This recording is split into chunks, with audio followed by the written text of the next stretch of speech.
You're listening to And with Julie Finn, modern strategies and conversations for leaders navigating complexity, making high-stakes decisions, and shaping what's next. Because the power isn't in the either or, it's in the and. Let's get started. When the world gets chaotic and the headlines seem to only scream bad news, when plans change overnight, here's the leadership truth that doesn't change. You cannot lead others through uncertainty if you aren't first leading yourself. Complexity reveals gaps in confidence, in clarity, in emotional steadiness that smooth seasons tend to hide. Today, we're going to unpack 7 ways strong leaders anchor themselves first and then lead from that place. And we're going to do this with real strategies that you can start using today to stay calm, decisive, and effective no matter what's swirling around you. 1, center yourself first. When times are chaotic, your first leadership responsibility is internal, to ground yourself before you move outward. A leader's nervous system becomes the nervous system of the team. If you're chaotic, rushed, or reactive, it seeps invisibly into every meeting, every decision, and every conversation that you touch. Centering yourself isn't about adding another task. It's about setting a leadership tone from the inside out. One powerful way to center yourself is through a daily ritual, 3 minutes, 4 minutes, 5 minutes. And this might look like writing down intentions for the day, or perhaps stepping outside for a few deep breaths, or to listen to birds with the Merlin app, or simply asking yourself, who do I want to be today? Simple acts done consistently retrain your brain to respond to pressure from a grounded place rather than a panicked one. And over time, this will become your default state, not a forced behavior. In strong leadership playbooks, centering practices aren't treated as optional wellness activities. They're viewed as performance infrastructure. The leaders who survive and thrive through complexity are the ones who take personal grounding seriously. So I encourage you to give yourself permission today to start your practice, even if it feels small. 2, protect strategic thinking time. In complexity, it's easy to become purely reactive, running from meeting to meeting, problem to problem, without time to actually think. And I'll tell you, I hear this all the time from senior leaders. Their calendars are literally back to back with meetings all day, with no time to think, to breathe, or to process. But reactive leadership doesn't allow you to lead from a place of depth, and instead it creates a shallow leadership. Strong leaders don't just solve problems, they anticipate them, and that can only happen if you intentionally protect time to rise above the daily noise and demands. I encourage you to block at least 90 minutes a week for strategic reflection, and I think this is one of the highest return habits that you can build. And this isn't luxury time. It's necessary time. I want you to use it to ask hard questions. What patterns are emerging? What early warning signs am I ignoring? Where are we overcomplicating things unnecessarily?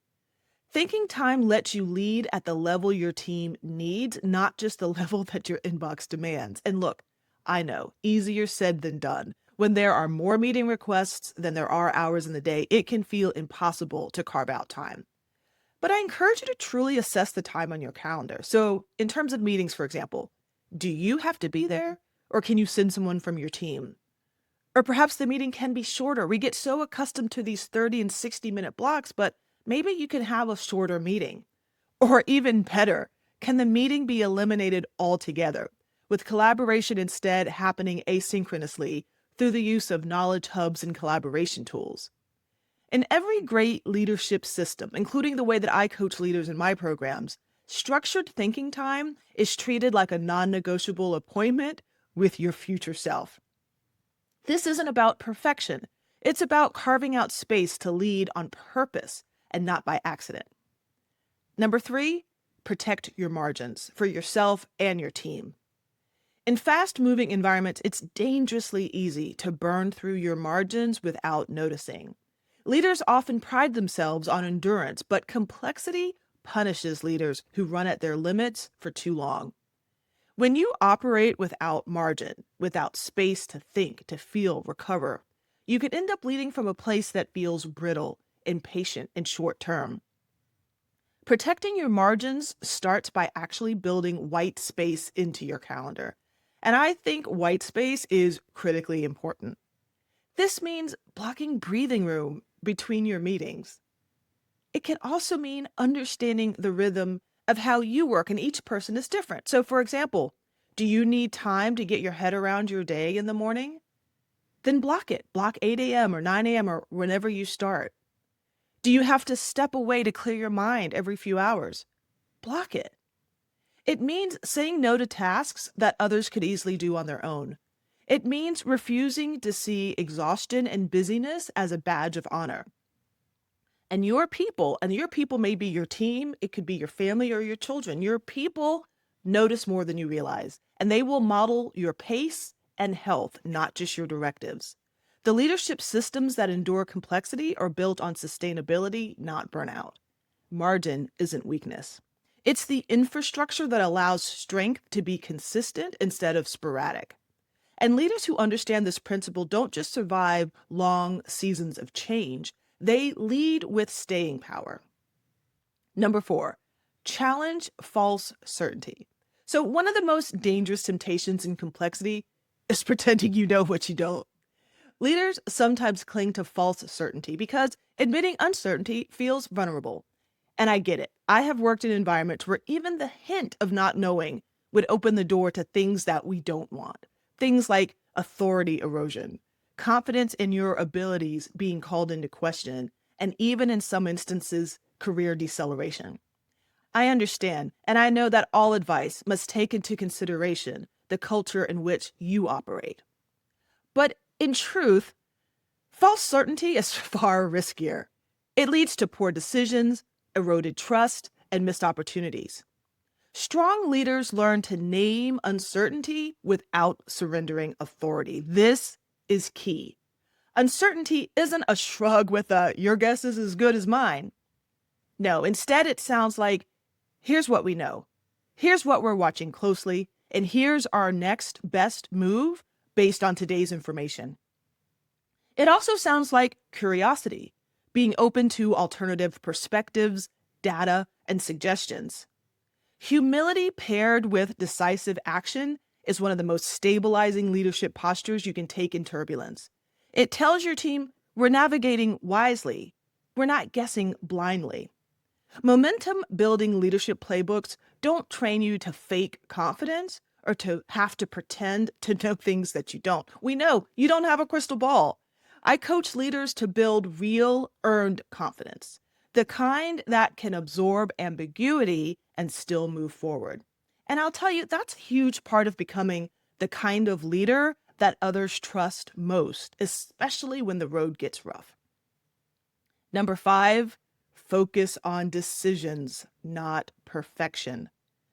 In complexity, waiting for the perfect answer usually means missing the moment. Speed and agility matter, and not reckless speed, but the ability to make thoughtful, best available decisions without paralyzing yourself or your team in endless loops of overthinking. And this is challenging, and it's also quite nuanced, especially when the stakes are high. But as you've likely heard before, overthinking leading to putting off making the decision is in itself a decision.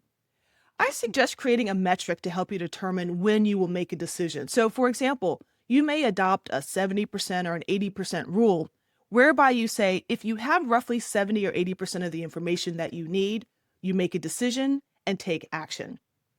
You communicate openly that decisions may evolve as new information surfaces, and that adaptability isn't weakness, it's strength. Leadership in today's dynamic environment isn't about making a perfect call once. It's about making strong calls continuously. Momentum-focused leadership emphasizes decisive iteration over hesitant perfection. And great leaders understand that there is no such thing as complete certainty. Instead, they model how to move wisely, adjust quickly, and keep momentum alive. 6, shorten feedback loops. When conditions change rapidly, slow feedback becomes costly. In complexity, the faster you can gather insight, course correct, and communicate adjustments, the healthier your leadership ecosystem becomes. Slow loops lead to bigger misses and erode trust. Consider strategies like building in short weekly check-in sessions with your teams. Host 2-minute debriefs after projects or initiatives, focusing on what worked, what didn't, and what needs to change. Normalize learning in real time rather than delaying until formal reviews. The faster your feedback loops, the faster your team evolves into a resilient, self-correcting system. Strong leadership playbooks don't just teach crisis response. They train leaders to create adaptive learning environments, fast, visible, and, importantly, shame-free. That's the level of agility that wins in complexity. And lastly, number 7, train for adaptability, not just execution. Complex environments reward adaptive thinkers. The leaders who thrive aren't just executing last year's playbook harder. They're helping teams solve new problems in new ways, quickly and creatively. You can train for adaptability. For example, you can run scenario drills. What if X happened tomorrow? How would we respond? You can celebrate creative pivots just as much as successful executions. You can build in rewards for learning agility, not just for checking tasks off of a list.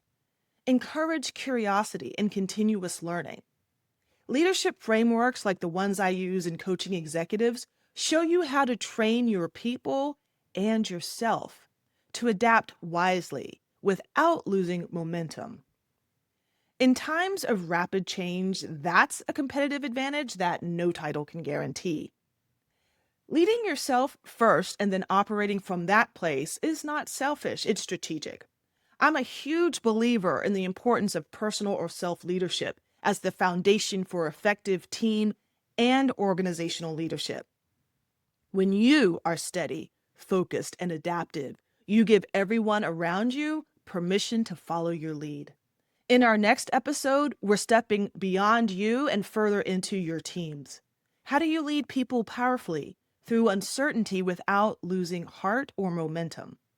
And the lessons in the next episode apply whether you're an executive leading large teams, a manager, an individual contributor, a founder, an entrepreneur, a creator, or a full-time caregiver. Anyone who interacts with others, needs others to help them accomplish their goals, or needs to influence and guide others will benefit from the strategies that I'll be sharing.